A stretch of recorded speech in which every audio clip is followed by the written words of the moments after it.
میرا سوال یہ ہے کہ مسجد کو اللہ کا گھر کہنا کیسا؟ یہ تو بیت اللہ مختلف کتابوں کے اندر اور مختلف روایتوں کے اندر موجود ہے۔ اس کا مطلب یہ ہوتا ہے کہ اللہ تبارک و تعالیٰ کی خاص رحمتوں کی جگہ، یعنی جہاں اللہ تبارک و تعالیٰ کی خاص رحمتیں نازل ہو رہی ہیں،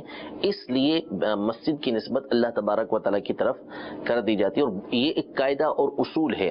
کہ جب کسی کی اہمیت کو بیان کرنا ہو، کسی کی فضیلت کو بیان کرنا ہو، تو ایک بڑی شخصیت کی طرف، بڑی ذات کی طرف اس کی نسبت کر دی جاتی ہے کہ یہ فلاں کا گھر ہے، یہ فلاں کا بندہ ہے، یہ فلاں کی چیز ہے۔ تو اب وہ چیز عام سی ہے، گھر ایک عام گھر ہے، لیکن ایک عالم دین کی طرف، ایک مفتی کی طرف اس کی نسبت کی جاتی ہے، ایک نیک شخص کی طرف نسبت کی جاتی ہے کہ فلاں کا گھر ہے، تو اب اس گھر کی اہمیت ہو جاتی ہے۔ تو کسی بھی چیز کی طرف جب نسبت کی جاتی ہے تو اس کی اہمیت بڑھ جاتی ہے۔ جیسے قرآن میں حضرت صالح علیہ السلام کی اونٹنی کو اللہ نے اپنی ناقہ فرمایا، ناقۃ اللہ، اللہ کی ناقہ، اللہ کی اونٹنی۔ تو حالانکہ اونٹنیاں ساری اللہ کی ہیں، لیکن چونکہ وہ بطور معجزہ ظاہر ہوئی تھی، اس کی ایک اہمیت تھی، فضیلت تھی، تو اس لیے اللہ تبارک و تعالیٰ نے اس کی نسبت اپنی طرف کی ہے۔ تو للہ ملک السماوات والارض،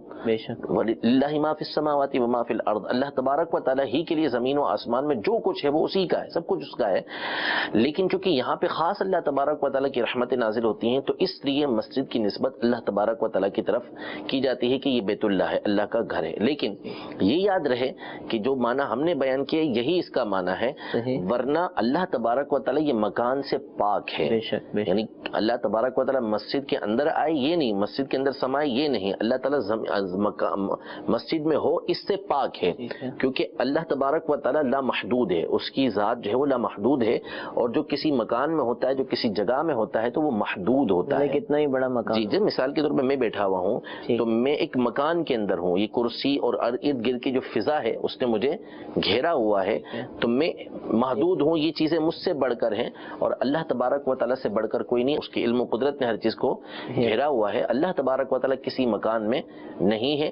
کہاں اس کے بارے میں ہمیں سوچنے سے بھی منع کیا گیا کہ لا تتفکروا فی اللہ، اللہ تبارک و تعالیٰ کی ذات میں غور و فکر نہ کرو، فتہلکوا، اگر غور و فکر کرو گے تو تم ہلاک ہو جاؤ گے، کیونکہ انسان کی سوچ ہی اس تک نہیں پہنچ سکتی۔ لا تدرکہ الابصار،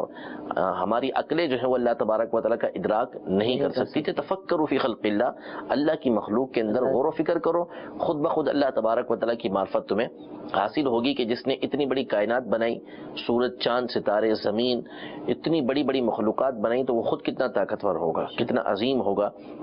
ان چیزوں پر غور و فکر جب کیا جائے گا تو اللہ تبارک و تعالیٰ کی معرفت حاصل ہوگی۔ اللہ کی ذات کے اندر ہمیں غور و فکر کی اجازت یہ نہیں ہے۔ اب جو اللہ تبارک و تعالیٰ کے بارے میں ہمارا عقیدہ ہے وہ یہی ہے کہ اللہ تبارک و تعالیٰ مکان سے پاک ہے، مسجد اللہ کا گھر ہے، اس معنی میں کہ یہاں اللہ کی رحمتیں زیادہ نازل ہوتی ہیں، یہاں اللہ تبارک و تعالیٰ سے جو دعا کی جاتی ہے اللہ تبارک و تعالیٰ دعائیں قبول فرماتا ہے، اور فضیلتیں اس کی جو بیان ہوئی ہیں اس وجہ سے بیت اللہ ان کو کہا جاتا ہے۔